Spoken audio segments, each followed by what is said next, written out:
नमस्कार विद्यार्थ्यांनो, माझे नाव माधुरी राजभर आहे. मी तुम्हाला हिंदी हा विषय शिकवणार आहे. आज विद्यालय तुमच्या स्वागत करत आहे. आज जो आपल्या समोर कविता आलेली आहे त्याचं नाव काय आहे? बरसही जलद. काय आहे तिचं नाव?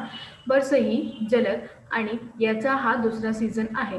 तर पहिल्या सीझनमध्ये आपण कविताचं स्पष्टीकरण किंवा कवी यांचा परिचय पाहिले आणि इथे पण आपण कविताचं आणखीन स्पष्टीकरण पाहणार आहे. तर चला बघूया. इथे पहिला काय दिलेलं आहे? चौपाई. काय दिलेलं आहे? चौपाई. बघा. दादुर धनु चहु दिसत सुहाई, वेद पडही जणू बटू समुधाई, नव पल्लव भय विपट अनेका, साधक मन जिस मिले विवेका. तर इथे कविता काय दिलेली आहे किंवा कवी यांनी इथे काय दिलेले आहे, तर याप्रमाणे आपण इथे बघणार आहे की कवीने यांचं वर्णन कसा मुले किंवा कसा प्रमाणे केलेले आहे. तर चला बघूया. बघणार की नाही तुम्ही? हो, बघा की इथे काय म्हणा, दादूर म्हणजे काय होता? मेंढूक. काय होता? मेंढूक. तर मेंढूक असं प्रमाणे इथे म्हणाले आहे की जसे जसे वर्षा होते, आपल्याकडे जसं वर्षा होते, आपण पाहणार की सगळं दिसा आपल्याला कसा दिसता? हिरवीगार असंही दिसतं. जे सर्व जागा जे आहे आपल्याला हिरवीगार असंही दिसतं. त्यामध्ये हिवाळ्यांचा बघा, नीटप्रमाणे ऐकून बघा. हिवाळ्यांच्या कणात मेंढो म्हणजे मेंढूक जे आहे सर्व चारही दिसाने होत आहे. आणि विद्यार्थ जसा असं एक उदाहरण दिलेले आहे की जसं विद्यार्थी गटात बसून एका सूरमध्ये जेव्हा अभ्यास करते, तसंही असं दिसत आहे की मेंढूक जे आहे ते हिरवीगार पाहून जोरजोरात एकाच गटात बसून जोरजोरात ओरडत आहे किंवा जोरजोरात बोलत आहे. नीटप्रमाणे ऐकून घ्या. बघा. आणि इथे अजून काय म्हणालंय की जसं विद्यार्थ्यांचा गटात वेदासारखाही सुंदर भावना, हा जे सुंदर भावना वाचत आहेत, बऱ्याच पानांना नवीन पाने आणि बऱ्याच पानांना नवीन पाने असतात. जसे असं वाटते की जे हिरवीगार जेव्हा वर्षा होते तेव्हा काय होतात, जे जे वृक्ष झडलेला आहे किंवा ज्यामध्ये पत्ते नाही होते, आता नवीन पान आलेला आहे. कळलं की नाही? तसे ते रमणीय आणि सुंदर झाले आहेत. ज्ञानाची प्राप्ती झाल्यावर सांगायचं मन प्राप्त होते. आणि असं वाटत आहे की जेव्हा एक ज्ञानी व्यक्ती किंवा एक असा व्यक्ती ज्यांना ज्ञान नाही होते आणि त्याला ज्ञान भेटलेले आहे असंही आपल्याला वाटत आहे. कळतं की नाही? लवकरच लवकर सांगा. हो, तर चला अजून बघूया. बघा. अर्क सवास पात बिनु भयो, जस सुराज खल उद्दम गयो, खोजत कहू मिलई नहीं धुरी, करई क्रोध जिमी धर्मही दूरी. परत सांगू का? बघा. अक जवास पात बिनु भयो, जस सुराज खल उद्दम गयो, खोजत कहतु मिलही नहीं धुरी, करही क्रोध जिम धर्माही दूरी. आता बघा इथे काय म्हणाले आहे किंवा इथे काय म्हणत आहे की कवी की कशाप्रमाणे, इथे काय म्हणत आहे? कशाप्रमाणे, नीटप्रमाणे ऐकून घ्या किंवा कशाप्रमाणे. बघा इथे काय म्हणाले आहे की जसं बघा, जसं अर्क आणि जावा, काय म्हणाले आहे? अर्क आणि जावा यासारखे पत्ते नसलेले बनले आहेत. काय आहे? यासारखे पत्ते नसलेले बनले आहेत. दुष्टांना राज्यात काहीच स्थान नाही.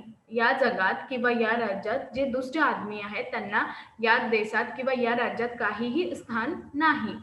पावसामुळे शोध घेतल्यानंतरही धूळ दिसत नाही. जसे असं वाटते की जे क्रॉस साधकाचा विवेक सर्वांना धर्मापासून दूर नेत आहे. तर इथे काय म्हणाले आहे? परत नीटप्रमाणे ऐकून घ्या. जसं अर्क आणि जावा यासारखे यासारखे पत्ते नसलेले बनलेले आहेत दुष्टांना. जसे असं वाटते की दुष्टात या राज्यात काहीही स्थान नाही. जसे पावसामुळे आपल्याला जसा पाऊस निरंतर पाऊस जे निरंतर आपल्या समोर आलेला आहे किंवा निरंतर होते, तेव्हा आपण धूल ह्याला शोधून जाते की धूल कुठे गेला, धूल कुठे गेला. परंतु आपल्याला धूल भेटतात का? नाही, कारण की ते वर्षा येते आणि ते धूल काय आतमध्ये जाऊन जाते. तसंही प्रमाणे धूल दिसत नाही. जसे हे जे साधक आहेत, जे विवेकासाठी सर्वांना धर्मापासून दूर केलेले आहेत. कळतं की नाही? लवकरच लवकर सांगा. कळलं? छान. तर अजून बघूया, चला. ससी संपन्न सोहम महिकेसी, उपकारी के संपत्ती जैसी, निसी तम घन खगोत विराजा, जनुदंबीन कर मिला समाजा. तर याप्रमाणे इथे आपण काय पाहणार आहे, नीट प्रमाणे ऐकून घ्या. बघा, कवी काय म्हणत आहे इथे. कवी म्हणाले आहेत की नैसर्गिक शेतात, काय म्हणाले आहे, नीट प्रमाणे ऐकून घ्या. नैसर्गिक शेतात माण्याची किंवा धान्याची, मनुष्य जे आहे धन्याची कठोर कठोर फुले चंद्रसारखा दिसत आहे. कठोर फुले चंद्रसारखा दिसत आहे. आणि असं वाटत आहे की, काय वाटत आहे तुम्ही सांगा. हा, असं वाटत आहे की ख्रिस्त सारखा प्रकारे संसाधने असलेली पृथ्वी सुशोभित करीत आहे. काय करत आहे? सुशोभित करीत आहे. याबद्दल काय म्हणाले आहे, याबद्दल परोपकारी माणसाची संपत्ती सुशोभित केली जाते. माणसाची काय केलेली जाते? माणसाची संपत्ती परोपकारी किंवा सुशोभित केलेली जात आहे. जेणेकरून तो त्यांचा प्रवृत्तीचा, काय म्हणाले आहे, जेणेकरून तो त्याचा प्रवृत्तीचा किंवा प्रवृत्तीनुसार परोपकार खर्च होते. आणि रात्री आता पण या अंधाराच्या अग्निशासक आपल्याला दिसासारखे वाटले, जणू काही दरबारी मंडळी एकत आहेत.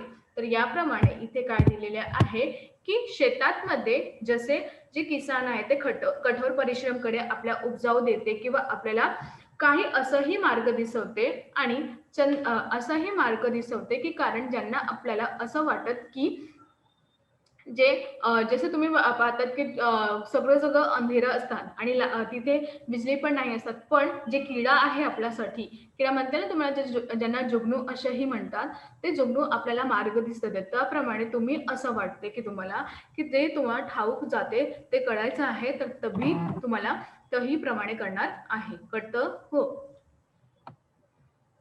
आता बघा, कृषी निर्वाही चतुर किसाना, जिमी मोह तजही मोह मंद माना, देखिए चक्रबाग खग नाही, कलही पायी जिमी धर्म पराही.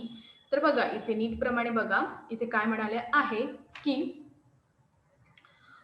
यांचा अर्थ असा दिलेले आहे की चत्रा शेतकरी विद्यमान वस्तूप्रमाणे शेते नष्ट करीत आहेत. काय करत आहे? शेते नष्ट करीत आहे. मोह आणि मन, नीट प्रमाणे ऐकून घ्या, मोह आणि मान निवड आणि संन्यास नेतात. चक्रीवादळ पक्षी या पावसाळ्यात सारखा दिसत आहे. चक्रीवाद जे पक्षी आहे ते पावसाळ्यात सारखा दिसत आहे. कलियुगांचा आगमनाला ज्या प्रकारे धर्म येतो, असं वाटत आहे की जेव्हा कलियुगा याप्रमाणे जे आहे धर्म तुम्हाला या प्रकारेही किंवा ज्या प्रकारे धर्म येत आहे. कळतं की नाही? हो. तर चला अजून बघूया. बघा, विविध जंतू सुकलही मही भ्राजा, प्रजा ब्राण जिमी पायी सुराजा, जहतह रहे प्रतीक तकिनानी, जिम्मी इंद्रिय गण उपजे गयाने. तर याप्रमाणे इथे म्हणाले आहे की कधी कधी आपल्याला कसं वाटते की कधी कधी हवा फारच हळूहळू सुरू होते. कधी कधी हवा जे आहे ते फारच हळूहळू सुरू होते आणि ज्यामुळे ढग जे आहे सर्वत्र नाहीसे होतात. सर्वत्र म्हणजे सगळं नाही होतात. आणि तसंच ही कुणातीला एका मुलांचा जन्मसारखं दिसत आहे. उत्तम धर्म म्हणजे उत्तम प्रथा नष्ट होऊ लागतात. कळतं की नाही? लवकरच लवकर सांगा. नाही कळाले आहे तर तुम्ही मला पुन्हा विचारून घ्या. जेव्हाही तुम्ही विचारणार तेव्हाही तुम्हाला कळणार आहे. कळलं की नाही? हो, तर चला अजून बघूया. इथे पुन्हा बघा, ही जे आहे इथे पुन्हा बघा. विविध जंतू सुकल महिभ्राजा प्रजा बाण जिमी पायी सुराचा जहत रहे प्रतीक तखी नाना जिम्मी इंद्रिय गणे उपजय गयाना. तर इथे काय म्हणाले आहे नीटप्रमाणे ऐकून घ्या की जसं बघा जसं कधी कधी ढगामुला दिवसा गडद होतो. सूर्य उगल्यावर प्रकाश पसरते. हे परिवर्तन फक्त कुसंगतीप्रमाणे होते. ज्ञान करण्यासाठी नष्ट होते. त्याप्रमाणे असंही निर्माण करून जात आहे. तर आज आपण काय शिकलो? आज आपण हे शिकलो की कशाप्रमाणे आज जे स्पष्टीकरण आपण पाहिले याप्रमाणे आता आपण हे शिकलो की कशाप्रमाणे हे सगळं कसं व्यवस्थित केलेले जात आहे किंवा करत आहे. तर हा सगळ्यासाठी आपल्याला किती महत्त्व आहे किंवा काय नाही आहे. जसं की हा रामचरितमानसबद्दल आपल्याला सांगितले आहे की कशाप्रमाणे आपण करू शकता किंवा नाही करू शकता. तर याप्रमाणे जेव्हा आपल्याला आपण मनात ठाऊक शकतो की हे सगळं आपल्याला करायचं आहे तर आपण करणारही आहे. कळतं? हो. धन्यवाद.